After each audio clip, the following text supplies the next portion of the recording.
सुप्रभात बच्चों, कैसे हैं आप सब लोग। आशा करती हूँ आप लोग बहुत अच्छे होंगे। मैं हूँ आपकी हिंदी की अध्यापिका और आज हम पढ़ेंगे पाठ नंबर 4 जिसका नाम है बड़े काम के पशु। तो चलिए बच्चों, इस पाठ को पढ़ना शुरू करते हैं कि बड़े काम के पशु। अमर और गीता घर के बगीचे में खेल रहे थे। तभी एक गाय बगीचे में घुस आई। गाय फूलों के पौधों और पत्तियों को खाने लगी। गीता ने शोर मचाया तो अमर गाय को मारने के लिए दौड़ा। शोर की आवाज सुनकर उनकी माँ घर से बाहर आई। वह गाय को मारने से मना करने लगी। बेटा अमर, गाय को नहीं मारते। अमर बोला, माँ यहाँ हमारे बगीचे के पौधों को खा रही है। देखो ना कितने सुंदर फूल लगे थे, इस गाय ने सब खा डाले। इसे मारूं नहीं तो क्या करूं? यहाँ हमारे किस काम की? माँ बोली, बेटा अमर ऐसा नहीं कहते, गाय हमारे लिए बड़े काम की होती है। वह कैसे माँ? जरा मुझे भी तो बताओ। बेटा, गाय हमें दूध देती है। गाय का दूध पौष्टिक होता है और बच्चों, बूढ़ों व बीमार लोगों के लिए बहुत लाभदायक होता है।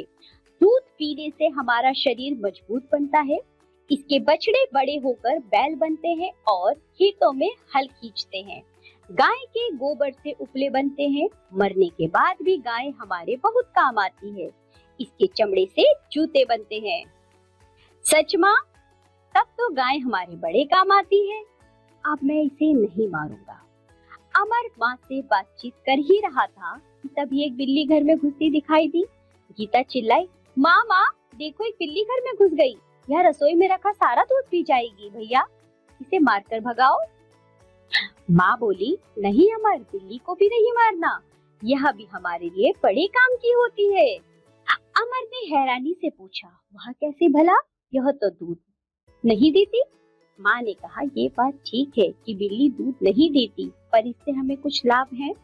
घर में चूहे हमारा बड़ा नुकसान करते हैं। ये घर में रखे अनाज को खा जाते हैं, पुस्तकें और कपड़े कुतर देते हैं। बिल्ली इन चूहों को मारकर खा जाती है। अमर और गीता माँ की बातों को बड़े ध्यान से सुन रहे थे। अमर के पास एक कुत्ता मोती भी था। अमर ने पूछा, माँ हमारा मोती भी तो एक पशु ही है, यह कितना सुंदर है। तुम भी इसे कितना प्यार करती हो, भला यह हमारे किस काम आता है? माँ बोली, हाँ बेटा, मोती बहुत समझदार है। जानते हो यह हमारी सहायता कैसे करता है? यह रात में किसी भी अजनबी को घर में नहीं घुसने देता। चोरों को देखकर यह भौंकने लगता है, इसलिए चोर भी डरकर घर के अंदर नहीं आते। माँ, कल मेरा दोस्त मनीष कह रहा था कि उसके चाचा के पास एक सुंदर घोड़ा है। मनीष कह रहा था कि घोड़ा बहुत उपयोगी पशु है। हाँ बेटा, घोड़ा बहुत काम का पशु है। यह सवारी करने तथा माल ढोने के काम आता है। यह तांगा भी खींचता है। पुराने जमाने में तो घोड़ा लड़ाई के मैदान में भी जाता था।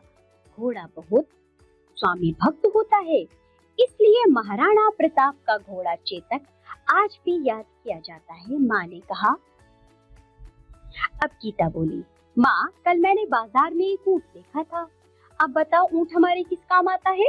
माँ ने उत्तर दिया, बेटी ऊंट भी सवारी करने और माल ढोने के काम आता है।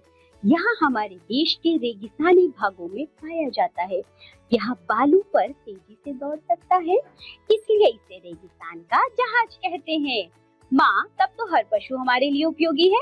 अब मैं किसी जानवर को नहीं मारूंगा। अमर ने कहा, शाबाश बेटा। माँ ने कहा। तो बच्चों, इसी के साथ ये पाठ होता है यहाँ समाप्त, जिसमें हमने जाना कि सभी पशु हमारे कुछ न कुछ काम आते हैं। तो बच्चों, हमें पशुओं को मारना नहीं चाहिए। सभी पशु हमारे किसी न किसी रूप में काम आते ही हैं। तो बच्चों, इसी के साथ ये पाठ हुआ समाप्त। इस वीडियो को आप अच्छे से देखेंगे, इस पाठ को दोबारा से पढ़ेंगे, इसके अर्थ को जानेंगे और बच्चों पशुओं को आपसे नहीं मारेंगे। अब हम मिलेंगे आपसे अगली कक्षा में, तब तक के लिए बाय बच्चों।